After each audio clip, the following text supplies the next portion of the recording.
It is then an error, though but few are guilty of it, to think that all religion lies in minding only the life to come, and in disregarding all things in this present life.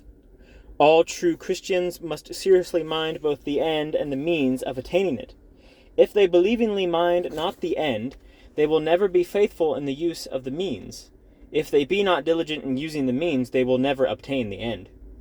None can use earth well that prefer not heaven, and none but infants can come to heaven that are not prepared for it by well using earth. Heaven must have our highest esteem and our habitual love, desire, and joy, but earth must have more of our daily thoughts for present practice. A man that travels to the most desirable home has a habitual desire to it all the way, but his present business is his journey, and therefore his horse, inns, and company, his roads, and his fatigues may employ more of his thoughts and talk and action than his home.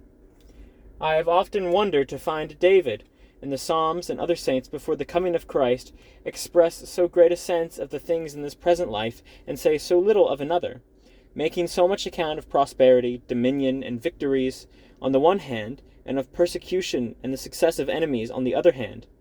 But I consider that it was not for mere personal and carnal interest, but for the church of God and for his honor, word, and worship.